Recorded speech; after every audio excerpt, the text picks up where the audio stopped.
السلام علیکم ورحمۃ اللہ وبرکاتہ۔ یہ رسول اللہ صلی اللہ علیہ وسلم کی سیرت کا چھٹا پارٹ ہے۔ پچھلے پارٹ میں ہم نے آپ صلی اللہ علیہ وسلم کی مدینے کی زندگی کا ایک چھوٹا سا حصہ ڈسکس کیا تھا۔ انشاءاللہ آج اس کے آگے کنٹینیو کریں گے۔ تو آپ صلی اللہ علیہ وسلم جب مدینے میں آئے تو یہاں آپ کی حکومت بھی قائم ہوئی، یعنی یہاں کی حکمراں رولر آپ بنے۔ اصل میں مدینے میں اکثریت دو قبیلوں کی تھی، اوس اور خزرج، اور ان میں سے زیادہ تر لوگوں نے اسلام قبول کر لیا تھا۔ ہاں، مدینے میں کچھ یہودی بھی تھے، تھوڑے بہت عیسائی بھی تھے، لیکن جب میکسیمم پاپولیشن نے اسلام قبول کر لیا تو انہوں نے اپنا رولر آپ صلی اللہ علیہ وسلم کو چنا۔ اب آپ صلی اللہ علیہ وسلم وہاں کے حکمراں تھے۔ کچھ ہی دنوں میں آپ نے ایسی سوسائٹی بنا دی کہ اس جیسی سوسائٹی کہیں اور نہیں بن سکی۔ وہاں کوئی فوج نہیں تھی، کیونکہ ضرورت ہی نہیں پڑی کہ لوگوں کو اکٹھا کیا جائے، انہیں تنخواہ وغیرہ دے کر فوج میں بھرتی کیا جائے، اس لیے کہ جب بھی جنگ کی ضرورت پڑی تو آپ صلی اللہ علیہ وسلم کہہ دیتے، اے لوگوں، جنگ کی ضرورت ہے۔ فوراً لوگ آ جاتے، اپنے پیسے سے اسلحے اور اپنے ہی پیسے سے سواری لے کر۔ وہاں کوئی اسپیشل کورٹ نہیں تھا، رسول اللہ صلی اللہ علیہ وسلم خود فیصلہ کرتے تھے، اور اسی مسجد میں کیس آ جاتا تھا، وہیں اسے سالو کر دیا جاتا تھا۔ آج کل ہوتا ہے کہ اگر آپ کو کوئی کیس لڑنا ہے تو ایک وکیل کرنا ہے اور اسے پیسے بھی دینے ہیں، یعنی غریب آدمی مالدار آدمی سے جیت ہی نہیں سکتا۔ لیکن تب ایسا کچھ بھی نہیں تھا، غریب بھی وہیں آتا تھا اور امیر بھی۔ وہاں کوئی اسپیشل پولیس فورس نہیں تھی، کیونکہ کبھی اس کی ضرورت ہی نہیں ہوئی، اور بائی چانس کبھی کوئی ایسا کام ہو گیا جس کے لیے پولیس کی ضرورت ہے تو لوگ اسے کرنے کے لیے تیار رہتے۔ فار ایگزامپل، کوئی چوری ہو گئی تو آپ صلی اللہ علیہ وسلم کسی سے کہہ دیتے چور کو پکڑ لانے کے لیے، اور لوگ جاتے اور پکڑ لاتے۔ پہلی بات تو اس کی ضرورت ہی نہیں پڑتی تھی، کیونکہ آپ صلی اللہ علیہ وسلم نے تربیت ایسی کی تھی لوگوں کی کہ اگر ان سے کوئی جرم ہو بھی جاتا جس کی اسلامک قانون کے اعتبار سے سزا ہونی چاہیے، تو وہاں عام طور پر یہ ہوتا تھا کہ جرم کرنے والا خود جرم قبول کرتا تھا، خود اس کی سزا مانگتا تھا۔ ایک بار تو ایسا ہوا کہ کچھ لوگوں سے ایسا گناہ ہو گیا کہ اسلامک قانون کے اعتبار سے اس کی سزا موت تھی۔ یہ جانتے ہوئے بھی ان لوگوں نے اپنا جرم قبول کیا اور خود سزا مانگی۔ تو یہ ایک ایسا سسٹم آپ صلی اللہ علیہ وسلم نے قائم کیا کہ ہم تصور بھی نہیں کر سکتے، امیجن بھی نہیں کر سکتے کہ ایسا بھی ہو سکتا ہے۔ وہاں ہر کام والنٹیئرلی ہوتا تھا، پیسے کے لیے نہیں، ثواب کے لیے۔ ضرورت پڑنے پر ہر کوئی مدد کے لیے تیار رہتا تھا۔ اچھا، اس گورنمنٹ کا کوئی خزانہ نہیں تھا جیسے ہر گورنمنٹ کا ہوتا ہے۔ یہاں کوئی خزانہ نہیں تھا، لیکن غریبوں کی بھرپور مدد کی جاتی تھی، اس لیے کہ لوگ آپ صلی اللہ علیہ وسلم کو دیتے رہتے تھے، اور رسول اللہ صلی اللہ علیہ وسلم کا معاملہ ایسا تھا کہ جو آتا جاتا بانٹتے جاتے۔ اس سے یہ ہم سمجھ سکتے ہیں کہ جب تھوڑے ہی وقت میں آپ صلی اللہ علیہ وسلم کو آزاد فضا ملی تو انہوں نے کیسی کامیاب سوسائٹی بنائی کہ پورے دنیا کی ہسٹری میں نہ پہلے دیکھی گئی نہ آئندہ دیکھی جائے گی۔ آپ صلی اللہ علیہ وسلم نے لوگوں کی بہت اچھی تربیت کی۔ آپ نے پڑوسیوں کا حق بہت بتایا ہے، اور اسی وجہ سے لوگ اپنا حق ادا بھی کرتے تھے۔ ایک دوسرے کے لیے ان کے دلوں میں محبت تھی۔ ایک مرتبہ تو ایسا ہوا کہ کسی کے گھر ہدیہ آیا، انہوں نے دوسرے پڑوسی کے گھر بھیج دیا، دوسرے نے تیسرے نے چوتھے، اسی طرح وہ پورے میں گھوم گھام کر واپس پہلے کے پاس آ گیا۔ تو یہ ایسی تربیت آپ صلی اللہ علیہ وسلم نے لوگوں کی ہر گناہ سے بچے رہنے والے لوگ، ایک دوسرے سے بے انتہا محبت کرنے والے لوگ، اور اگر جرم ہو جائے تو اپنے آپ کو سزا کے لیے پیش کرنے والے لوگ۔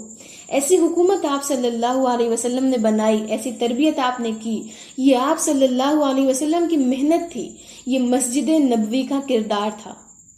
اب دیکھیے، مکے میں جب تک آپ صلی اللہ علیہ وسلم تھے تب تک تو صرف مکے والے ہی آپ کے دشمن تھے، لیکن مدینے آنے کے بعد یہاں کے یہودی بھی آپ کے دشمن بن گئے۔ بھلے ہی یہودی تعداد میں مسلمانوں سے تو کم تھے، لیکن وہ بہت مالدار تھے اور طاقتور تھے، تو یہ ایک اور دشمن۔ مدینے کے اندر یہودیوں کا مسئلہ، ان سے ڈر ہے کہ کہیں یہ حملہ نہ کر دیں، اور ادھر مکے والوں سے ڈر کہ کہیں وہ حملہ نہ کر دیں۔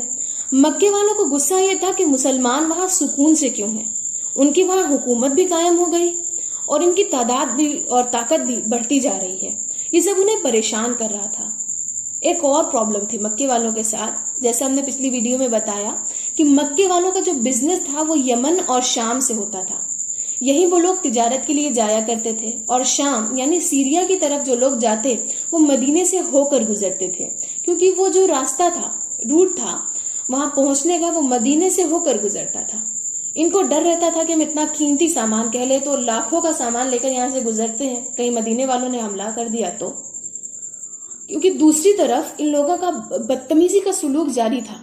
جو مسلمان وہاں رہ گئے تھے، مکے میں رہ گئے تھے، ہجرت نہیں کر پائے تھے، ہجرت کرنے بھی نہیں دیتے تھے یہ ظالم لوگوں نے، وہ انہیں بہت مارتے تھے، پریشان کرتے تھے، ستایا کرتے تھے۔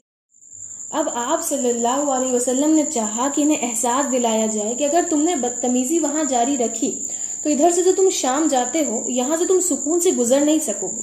اور یہ ان کے لیے کوئی معمولی بات نہیں تھی کہ وہ یہ کہتے تھے ٹھیک ہے ہم ادھر سے نہیں جائیں گے، بلکہ ان کا آدھے سے زیادہ بزنس یہاں سے چل رہا تھا۔ تو اب مکے والوں نے یہ منصوبہ بنایا کہ مدینے والوں پر حملہ کیا جائے۔ آپ صلی اللہ علیہ وسلم کو قتل کرنے کا منصوبہ بنایا گیا، اور ان لوگوں نے جنگ کا اعلان کر دیا۔ لیکن جنگ کرنے کے لیے پیسوں کی ضرورت ہوتی ہے، اور پیسے ان کے پاس اتنے تھے نہیں۔ تو ان لوگوں نے یہ پلان کیا کہ ایک مرتبہ یہ شام قافلہ بھیجیں گے، اور اس سے جو بھی پروفٹ ہوگا یہ اسے خود نہیں لیں گے، بلکہ اسے جنگ کے لیے استعمال کریں گے، اسلحے وغیرہ بنانے کے لیے استعمال کریں گے، مسلمانوں پر حملہ کرنے کے لیے استعمال کریں گے۔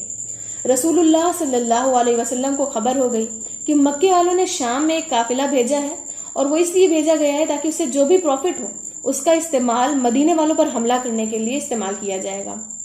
تو آپ صلی اللہ علیہ وسلم نے یہ ارادہ کیا کہ یہ جو قافلہ گیا ہے اس پر واپسی کے وقت حملہ کر کے روک لیا جائے، تاکہ یہ مال وہاں تک پہنچ ہی نہ سکے جس سے جنگ کی جا سکے، جس سے جنگ کی تیاری کی جا سکے۔ تو جب ادھر شام سے قافلہ چلا تو آپ صلی اللہ علیہ وسلم نے کوشش کی کہ اسے روک لیا جائے۔ مکے والوں کو بھی اس کی خبر ہو گئی تھی، اور وہ ہزاروں کی تعداد میں پوری تیاری کے ساتھ وہاں سے نکل پڑے۔ خیر یہ قافلہ جو وہاں سے آ رہا تھا وہ تو بچ کے نکل گیا، لیکن یہ لوگ جو مکے سے آئے تھے ان کا اور رسول اللہ صلی اللہ علیہ وسلم کا بدر میں، جو مدینے سے 150 کلومیٹر دور ہے، وہاں آمنا سامنا ہو گیا۔ جب جنگ ہوئی تو مکے کے کافروں کی تعداد 1000 تھی، اور وہ پوری تیاری کے ساتھ آئے تھے۔ ان کے پاس ہتھیار تھے، سواری تھی، کسی کے پاس گھوڑے تھے تو کسی کے پاس اونٹ تھے، اور آپ صلی اللہ علیہ وسلم کے ساتھی صرف 313 تھے، اور ان کے پاس پورے ہتھیار بھی نہیں تھے۔ لیکن اللہ پاک نے مسلمانوں کی خاص مدد فرمائی، اور قرآن مجید نے ذکر کیا ہے کہ فرشتے مدد کے لیے نازل کیے گئے۔ مکے کے بڑے بڑے سردار مارے گئے، ابو جہل، عتبہ، شیبہ، 70 لوگ مارے گئے، اور اتنے ہی مسلمانوں نے قید کر لیے، اور مسلمان صرف 14 شہید۔ مسلمانوں نے مکے والوں کو زبردست شکست دی۔ یہ پہلی جنگ تھی جو مسلمانوں کو کرنی پڑی۔ اس کو غزوہ بدر کہتے ہیں۔ اصل میں غزوہ اس جنگ کو کہتے ہیں جس میں آپ صلی اللہ علیہ وسلم خود رہے ہوں، آپ نے خود شرکت کی ہو۔ تو یہ مسلمانوں کی پہلی جنگ تھی جو انہیں کرنی پڑی، جس میں مسلمانوں کی تعداد صرف 313 تھی، جبکہ اسلام کے دشمنوں کی تعداد 1000 تھی، اور وہ پوری تیاری کے ساتھ آئے تھے۔ اس کے باوجود اللہ کی مدد سے مسلمانوں کو فتح حاصل ہوئی۔ تو یہ ویڈیو یہیں تک تھی، امید کرتے ہیں کہ آپ سب کو پسند آئی ہوگی۔ انشاءاللہ we'll meet soon in the next video. Till then, السلام علیکم ورحمۃ اللہ وبرکاتہ۔